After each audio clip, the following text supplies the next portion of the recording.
नमस्कार बच्चों, बहुत बहुत स्वागत है आपके इस चैनल के ऊपर। तो आज हम करेंगे एक्सरसाइज 3.2 का क्वेश्चन नंबर थर्ड। ठीक है जी। तो क्वेश्चन नंबर थर्ड भी बिल्कुल वैसे ही है जैसे हमने क्वेश्चन नंबर सेकंड किया था। तो एक बार नज़र मार लेते हैं क्वेश्चन के ऊपर। क्या रहा है, on comparing ratio A1/A2 B1/B2 C1/C2 find out whether the following pair of linear equations are consistent और इनकंसिस्टेंट। ठीक है। अब जितने भी क्वेश्चन नीचे 5 के 5 पार्ट है बेटा थर्ड क्वेश्चन के, तो बताना कंसिस्टेंट कौन सा है, इनकंसिस्टेंट कौन सा है। तो पहले बेटा आपको ये चीज़ समझनी होगी कि कंसिस्टेंट और इनकंसिस्टेंट कब होगा। तो काफ़ी ज़्यादा बच्चों को मुझे कन्फ्यूजन रहती है। ठीक है जी। तो कंसिस्टेंट बेटा तब होगा जब जो लीनियर पेयर होता है जो इक्वेशंस का, ठीक है, अगर उसका कोई ना कोई सोल्यूशन आ रहा तो वो कंसिस्टेंट होगा, अगर सोल्यूशन नहीं आ रहा कोई वो इनकंसिस्टेंट होगा। ठीक है जी। तो जैसे मैंने आपको बोला कि टेबल याद रखना, तो जैसे ये वाला टेबल है तो इसमें देखो एग्जैक्टली वन सोल्यूशन या यूनिक सोल्यूशन आ रहा है तो ये कंसिस्टेंट होगा। ये इनफाइनाइट मेनी सोल्यूशन आ रहा है ये भी कंसिस्टेंट होगा। इसका नो सोल्यूशन आ रहा है बेटा अगर पैरेलल लाइंस है तो इसमें क्या होगा बेटा, इनकंसिस्टेंट होगा। ठीक है जी।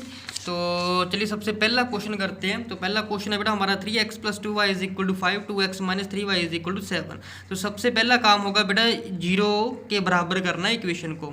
ठीक है जी। तो हम यहाँ पर लिख लेते हैं 3x + 2y - 5 = 0 and 2x - 3y - 7 = 0। सबसे पहला काम है कि हमें इससे क्या करना है, 0 के बराबर करना है। तो अब यहाँ से बेटा a1 b1 की वैल्यू निकाल लेते हैं। तो a1 कितना आ जाएगा बेटा 3, b1 कितना आ जाएगा 2, c1 कितना आ जाएगा -5 के आगे तो ये आ जाएगा -5। इसी तरीके से a2 की वैल्यू निकाल लेनी, कितना है 2, b2 की वैल्यू निकाल लेनी कितनी है -3, c2 की वैल्यू निकाल लेनी कितना -7। तो रेशो देख लेते हैं a1/a2। a1/a2 कितना 3/2 नहीं कटते, 3/2 एज इट इज रह जाएगा। b1/b2 कितना आ जाएगा 2/-3, ये भी नहीं कटते ऐसे रह जाएगा। और c1/c2 ये आ जाएगा बेटा हमारे पास -5/-7, माइनस से माइनस कट जाएगा, ये 5/7 आ जाएगा। क्या ये तीनों रेशो बराबर है? नहीं, इसमें से कोई भी रेशो बराबर नहीं है। तो a1/a2 not equal to b1/b2 not equal to c1/c2। ठीक है। अगर इस तरीके से तीनों चीज़ें जो अलग अलग आती हैं बेटा, कोई भी पेयर बराबर नहीं होता तो कौन सा सोल्यूशन होता है, तो there is a unique solution. Unique मतलब क्या होता है, एग्जैक्टली वन सोल्यूशन है। तो वन सोल्यूशन आया इसका, इट मीन्स ये क्या होगा, कंसिस्टेंट होगा। सो इट इज कंसिस्टेंट समझ गए होंगे आप। ठीक है।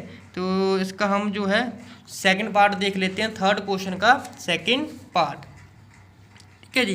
तो सेकंड पार्ट का क्वेश्चन क्या है बेटा, 2x - 3y = 8 4x - 6y = 9। तो क्वेश्चन है बेटा 2x - 3y = 8, ठीक है, और 4x - 6y = 9। तो सबसे पहला काम है 0 के बराबर करना। 2x - 3y - 8 = 0, 4x - 6y - 9 = 0। तो इसमें भी a1 की वैल्यू लिख लेते हैं, वो आ जाएगा 2, b1 की वैल्यू 3 है माइनस s के साथ तो -3, c1 की वैल्यू -8 है, -8 आ जाएगा। और a2 की वैल्यू जो है 4 है, b2 की वैल्यू -6 है और c2 की वैल्यू 9 है, इसके साथ माइनस है। ठीक है जी।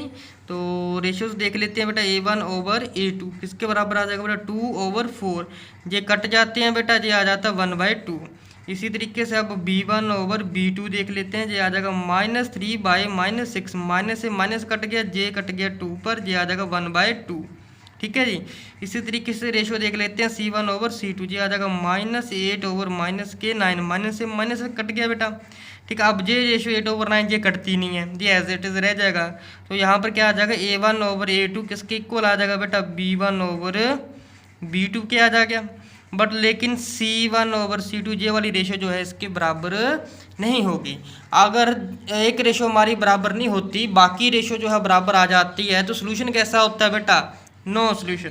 तो हम यहाँ पर क्या लिखेंगे, देयर इज नो सोल्यूशन। अगर नो सोल्यूशन है तो कंसिस्टेंट आएगा, इनकंसिस्टेंट, ये होगा इनकंसिस्टेंट।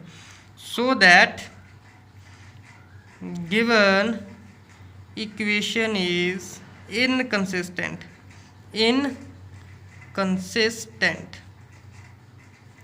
ठीक है, होप कि अच्छे तरीके से आप लोगों को समझ आ गया होगा।